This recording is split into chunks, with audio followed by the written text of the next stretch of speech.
Okay, I'm going to do the first part of the fundamental activities exercise. This is going to be like what I use to show the planes and the axis. So the first movement is abduction, so away from the body. That's going to be in the frontal plane, so the frontal plane, but a sagittal axis, like that. Um, Next one is extension. So from here to here is extension, and that's going in the sagittal plane, but there'll be a frontal axis. Next thing is pronation. So in my hand, it would be going from here to here, and that's the transverse plane with the vertical axis. It's kind of hard to show with this. Next is horizontal adduction. So be from here to here is adduction, and that's also happening in the transverse plane. Let's see the best way to do this, and it would be a vertical axis. Next is dorsiflexion. So my foot going up like this would be dorsiflexion, and that's happening in the sagittal plane. Ooh, can't keep my balance. On the frontal axis. Okay, there's one more that I missed. It was radial deviation. So I'm gonna hold my hand up just so you could see it better. Radial deviation would be going to this side right here, and that's moving along the frontal plane, but it has that sagittal axis, so it's going to be pointing straight forward. Okay, so for the bones identifying section, I don't have a skeleton with me, so I'm just going to use this online one. So the first thing is the phalanges, which are the finger bones right here. Those are long bones. Next we have, I guess we'll just use this view. The metatarsals are right here, the middle ones. Those are long bones in the feet. Oh my gosh. Okay. Next, it's harder than I thought. I'll use this. Right here is the talus bone. That is a short bone. It's like the top of the ankle right there. Next is the fibula, which is this lateral one. And then the tibia, which is this medial one. Those are both long bones. Next is the patella, which sits right here on top of the kneecap. That's a sesamoid bone. Next we have the femur, which is right here.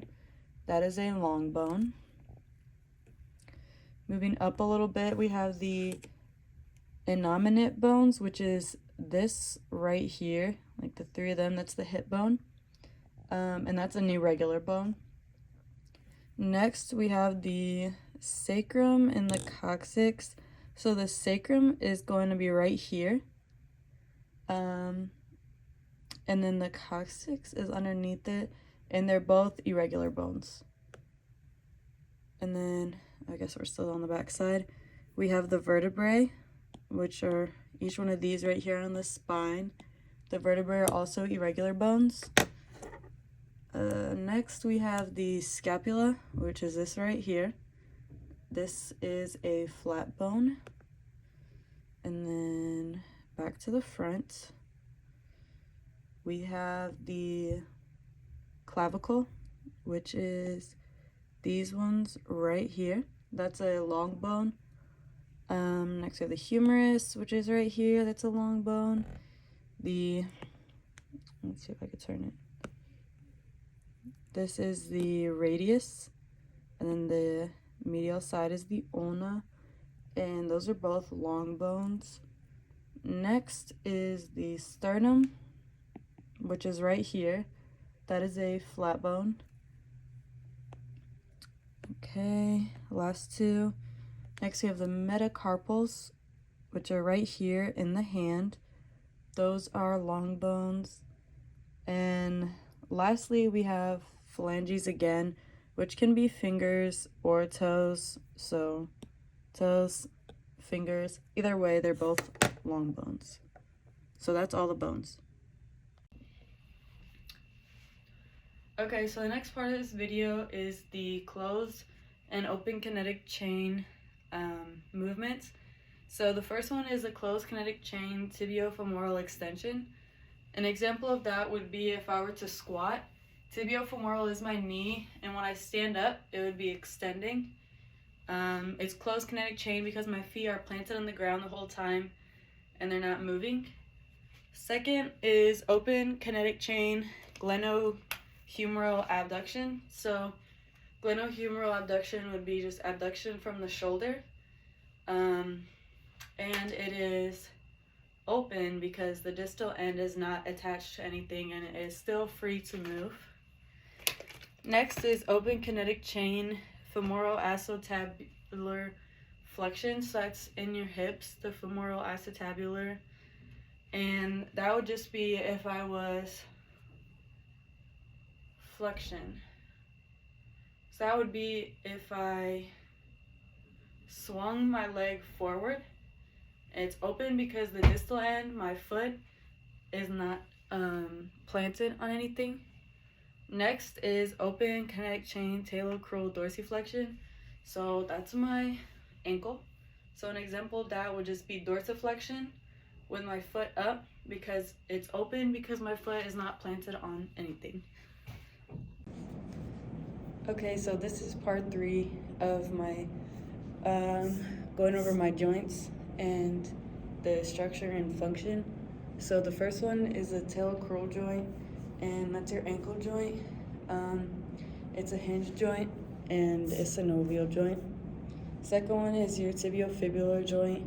There's 2 parts to it. There's a proximal and there's a distal end. The proximal end is synovial. It helps with stress and weight bearing. And then the distal end is fibrous, which means it does not move. The tibiofemoral joint is pretty much your knee where your tibia and your femur connect, and it's a hinge joint, so synovial. Your patellofemoral joint is where your kneecap and your femur connect. It helps with climbing and walking. It is also a synovial joint, but it just glides. The femoral acetabular joint is your hip joints, and it's ball and socket joints, so movement and range of motion. Your metatarsal phalangeal joints are in your feet. They're between your metatarsals and your phalanges, and they're synovial joints, like right here, condyloid and biaxial. Next is your interphalangeal joints. Those are hinge joints. They're in your fingers, like right here, and they're uniaxial. Next is your glenohumeral joint. That's a ball and socket joint in your shoulder for range of motion. Next is your humero-ulnar joint. That's your elbow. It's a hinge joint and synovial also. Radial ulnar is where your radius and your ulna connect, and it's a synovial joint, but it's a pivot joint. Your radiocarpal joint is where your radius and your carpal connect, right about here, and it's a condyloid synovial joint. Your metacarpal phalangeal joint is a condyloid synovial joint between your metacarpals and your phalanges, so right around here where your knuckles are. And the last one is interphalangeal joints. That's on your foot, again, between your phalanges, your distal and your proximal phalanges, and that is a hinge joint. All right, so next I'm going over muscle models and fiber orientations. So we have parallel and oblique. So first is parallel muscle fibers, and they are muscles with common attachment fascicles that run parallel to the tendon. So the first one is strap, and the second one is the fusiform. Then on the next slide we have triangular. So those are 3 subtypes of parallel muscle fibers. Next we have oblique or pennant muscle fibers, and they attach slanting or at an angle to the tendon. And the 3 examples of those are right here. You have the unipennant, bipennant, and multipennant, and you could tell by how many I messed that up. Okay, for the last part of this video, it's open and closed kinetic chain movements, and I'm focusing on the quadricep. So my friend is going to model an open kinetic chain movement, which would be a seated leg extension. So go ahead and do the movement. So normally when you would do this, there would be a weight bar right here, and you would be pushing up against the weight. The concentric phase would be the leg extension, because the muscle's getting shorter. And then when he puts his leg back down, that's the eccentric phase, because the muscle is lengthening again, the quad muscle. And then if you could stand up and show us a lunge. So a lunge is another movement you could do for a quadricep. When he goes down, that is the quadricep lengthening, so that would be the eccentric phase.